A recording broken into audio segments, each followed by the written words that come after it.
Christmas की खुशियों और उत्साह के बीच जटौला स्थित यूएस लर्नाकोलस इंटरनेशनल स्कूल में बच्चों और अभिभावकों के लिए एक खास आयोजन किया गया। स्कूल परिसर में आयोजित क्रिसमस कार्निवल में मनोरंजन, प्रतियोगिताएं और स्वाद का अनोखा संगम देखने को मिला। कैसे रहा यह आयोजन और क्या कुछ रहा खास, देखिए हमारी यह खास रिपोर्ट। जटौला स्थित यूएस लर्नाकोलस इंटरनेशनल स्कूल में दिसंबर 2025 में आयोजित क्रिसमस कार्निवल ने बच्चों के साथ साथ अभिभावकों को भी उत्साह से भर दिया। स्कूल परिसर को क्रिसमस थीम पर आकर्षक ढंग से सजाया गया, जहां किताबों, शॉपिंग और फूड स्टॉल्स ने लोगों का ध्यान खींचा। कार्निवल में पानी पूरी, मोमोज और पिज्जा जैसे फूड स्टॉल्स बच्चों के साथ अभिभावकों की पहली पसंद बने रहे। इस आयोजन की खास बात रही अभिभावकों के लिए रखी गई प्रतियोगिताएं। अभिभावकों के लिए आयोजित फैशन शो, म्यूजिकल चेयर और रस्साकशी जैसी प्रतियोगिताओं ने कार्यक्रम को और भी रोचक बना दिया। इन गतिविधियों में अभिभावकों ने बढ़ चढ़कर हिस्सा लिया और कार्यक्रम का भरपूर आनंद उठाया। वहीं अभिभावकों के फैशन शो ने कार्यक्रम एक में अलग ही रंग भर दिया, जहां आत्मविश्वास और उत्साह साफ नजर आया। स्कूल प्रबंधन का कहना है कि ऐसे आयोजन बच्चों के सर्वांगीण विकास के साथ साथ स्कूल और अभिभावकों के बीच मजबूत संबंध बनाने में सहायक होते हैं। स्कूल ऑफ एजुकेशन के वाइस चेयरमैन अमित यादव हमारे साथ हैं। अमित जी, आज ये क्या कार्यक्रम था? सर नमस्कार। ये हमारा बेसिकली क्रिसमस कार्निवल का एक प्रोग्राम था जिसमें हम बच्चों को एनर्जी के साथ में बच्चों ने सेलिब्रेट किया है। कल्चरल भी हमने थीम इसमें रखी थी अपनी साथ साथ, और बच्चों के अंदर एक हैप्पीनेस की फीलिंग्स देने के लिए हमने सेलिब्रेशन किया था, जिसमें हमने डिफरेंट डिफरेंट स्टॉल्स भी लगाई थी। और स्टॉल्स आप देख रहे हो, बच्चों ने खुद अपनी प्रिपरेशन करी है। इनमें साइंस एग्जीबिशन भी थी, हमारी सीनियर विंग की हमारी एग्जिबिट थी, एक हमारी जूनियर विंग की एग्जिबिट थी, और इस तरीके से हमने सारी प्रिपरेशन करके एग्जीबिशंस लगाई थी। इवन स्टॉल्स हमारी खाने की भी स्टॉल्स थी, बुक फेयर भी था हमारा इस साथ साथ। तो ये हमने क्रिसमस कार्निवल इसको थीम दे करके प्रोग्राम हमने आज स्कूल में ऑर्गेनाइज करा था जी। जिस प्रकार से पेरेंट्स को भी आपने इस कार्यक्रम में सम्मिलित किया, तो वो क्या-क्या कार्यक्रम थे जिनमें पेरेंट्स ने भी भाग लिया? सर पेरेंट्स के लिए हमने डिफरेंट डिफरेंट एक्टिविटीज रखी थी। एक पेरेंट्स की एनर्जी होती है बच्चों के साथ साथ अपना भी बचपन जीने की, तो वी फेल्ट कि उनका भी चाइल्डहुड रहा होगा कहीं ना कहीं, और हर इंसान में एक बच्चा होता है। So we had some themes और कुछ गेम्स थे, जैसे म्यूजिकल चेयर हुआ हमारा, टक ऑफ वॉर हुआ हमारा, फैशन शो हुआ हमारा, जो कि पेरेंट्स का था। और सबसे अच्छी बात है, पेरेंट्स ने बहुत अच्छा पार्टिसिपेशन किया from both sides, from male also and from the female side also. US Jataula जो ब्रांच है, उनकी प्रिंसिपल है रचना यादव जी हमारे साथ हैं। एक बार उनसे पूछते हैं। रचना जी, आज का जो कार्यक्रम था, इसका थीम क्या था और बच्चों ने और उनके पेरेंट्स ने किस प्रकार की एक्टिविटी इसमें दिखाई आज? आज का जो थीम था was basically regarding Christmas and New Year. हमारा एम ये था कि हम इस चीज़ को, India is a diverse country with diverse cultures and we really celebrate every culture and every religion with same enthusiasm and same Joy.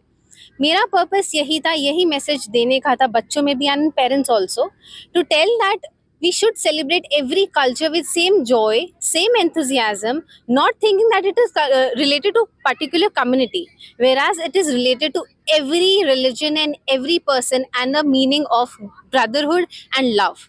The basic reason that we did was to promote brotherhood and love in our parents and in our kids. आयोजन को सफल बनाने में शिक्षकों की, staff की क्या भूमिका रही?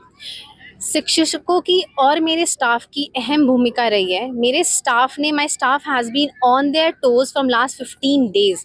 15 दिन से जो तैयारी मेरे बच्चों ने, मेरे टीचर्स ने, मेरे स्टाफ ने करी है, that's commendable. The amount of efforts that they have put in all the activities and the support they have given me and the encouragement they have given me is just amazing. जिस प्रकार से ये कार्यक्रम करते हैं madam, तो बच्चों के अंदर किस प्रकार का विकास उत्पन्न होता है ये कार्यक्रम जब हम करते हैं? The initial stage that happens is there is a stage fright in kids. सो इससे क्या होता है, जब बच्चा स्टेज पे जाता है और वो इतनी ऑडियंस को अपने सामने खड़ा होकर देखता है, तो the first thing that comes to the mind is confidence. So it builds the confidence in the child to face the world. The child is not hesitant कि मुझे कैसे बात करनी है, मुझे क्या करना है. The child is self aware and so prepared. The child knows how to present himself and herself. So the first and foremost step is obviously confidence. Then comes up the creativity, the hard work, the joy, the enthusiasm, the fun, the element, all of those personality elements that the child puts in on the stage and presents it in front of the audience. That's commendable. तो जिस प्रकार से parents भी आज यहाँ पर आए हैं, पेरेंट्स ने भी इस कार्यक्रम में भाग लिया, तो वो आपको कैसा लगा? We wanted that.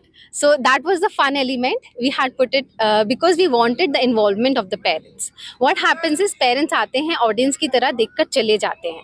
So they don't get to enjoy, the environment that they are in. So parents के अंदर भी एक बच्चा है, obviously सबके अंदर है, and they want to enjoy in the school environment. तो वो एक fun element हमने जानबूझकर रखा था. We wanted the parents to step in to enjoy the school environment and how the kids have fun, togetherness, the love that they share, the bonding that we have with our parents. That was important. So that was the element that was purposefully set for the parents, and I'm so happy the parents enjoyed, they participated and they won. US school Pataudi की principal madam श्रेष्ठा यादव हमारे साथ हैं। Madam, आज ये जो कार्यक्रम रखा गया है, इसका थीम क्या था? इसका थीम था Christmas carnival. It was a carnival जिसमें सारा जितना भी टैलेंट्स है, बच्चों का परफॉर्मेंसेस है. अभी जो 2025 इज गोइंग, 2026 आएगा, तो उसके लिए वी आर वेलकमिंग 2026 और अपने इस ईयर को एक्स्ट्राऑर्डिनरी बनाने के लिए हमारा एम ये था कार्निवल रखने का. सभी पेरेंट्स आए, students are doing the performances, मतलब enjoyment and to spread happiness. यहाँ पर जो कार्यक्रम रखे गए, मैंने देखा कि जो है बुक्स को लेकर भी है, स्टॉल भी लगाई हुई है, तो ये जो थीम थी वो किस तरह से आपके दिमाग में आई? साथ में आपने पेरेंट्स को भी जो है इस कार्यक्रम में सम्मिलित किया, तो ये जो दिमाग में आई, ये किस प्रकार से आई आपके दिमाग में? लाइक सपोज हम कार्निवल का मतलब ही क्या होता है? इंजॉयमेंट. तो इंजॉयमेंट परफॉर्मेंस स्टेज पर हो, वैरायटी हो, वेरियस थिंग्स हो, शॉपिंग भी करें, सब खाएं भी अच्छे से. बुक्स का नॉलेज है, जो नॉलेजफुल रिसोर्स है, जो बुक्स है वो ट्रेजर होती है नॉलेज का, तो इसलिए बुक्स का स्टॉल्स है. एंड फॉर द पेरेंट्स कि they are doing shopping also, क्योंकि अगर हम किसी कार्निवल या फेयर में आ रहे हैं, so the best thing is that कि we have to do the full on enjoyment. तो हमारा यही मेन मोटो था कि पेरेंट्स भी इंजॉय करें, बच्चे भी इंजॉय करें, ऑल विजिटर्स सब इंजॉय करें. हमारा मोटो यही है सोसाइटी में कि सोशल मैसेज, अवेयरनेस, यूनिटी रहे, सब में खुशियाँ रहें, खुशियाँ बांटें, सब everybody is enjoying and living the life to the fullest. और यही मौका होता है हम घर में सारा अपना स्ट्रेस, टेंशन सब भुलाकर एक ऐसे प्लेटफॉर्म पर आएं जहाँ पर सिर्फ और सिर्फ हमें एंजॉयमेंट और हैप्पीनेस मिले. तो कैसा महसूस हुआ आपको? जो है बहुत अच्छा अरेंजमेंट था, बहुत ही अच्छा. और ये तो स्कूल के चलते रहते हैं प्रोग्राम ना साल में, तो हम तो सारों में आते हैं, बहुत ही अच्छा रहता है इनका ना. बच्चों के ऊपर मतलब सबसे बड़ी बात है कि बच्चों में डिसिप्लिन का बहुत उनका योगदान रहता है. तो डिसिप्लिन अगर होगा तो बच्चा हर चीज़ों में, हर लाइन में सक्सेस रहेगा. तो मेन तो क्या है कि स्कूल का पढ़ाई बाद में, पहले डिसिप्लिन का मेन होता है. तो डिसिप्लिन इनका बेस्ट है स्कूल का. और जो भी प्रोग्राम ये बच्चों पे ध्यान दे रहे, पढ़ाई में बच्चे A1 है. ऐसा नहीं है कि कोई स्कूल की तरफ से हमें कोई शिकायत है कि करना कोई स्कूल की मैं ऐड कर रहा हूँ. लेकिन मेरा कहना ये है कि स्कूल ऑल ओवर मैंने जितने स्कूल देखे उनमें स्कूल का डिसिप्लिन और पढ़ाई का जो तरीका सही है, बेस्ट. उनके प्रोग्राम सारे बेस्ट. इस कार्यक्रम में जो भावना, खेल के प्रति भावना थी, बहुत अच्छी रही. और स्कूल के अंदर डिसिप्लिन का बहुत अच्छा माहौल है. यहाँ पर हर बच्चे को बढ़िया पढ़ाई, बढ़िया खान पान, रहन सहन के बारे में अच्छी तरह टीचर्स बताते हैं. यहाँ के टीचर्स बड़े इंटेलिजेंट हैं.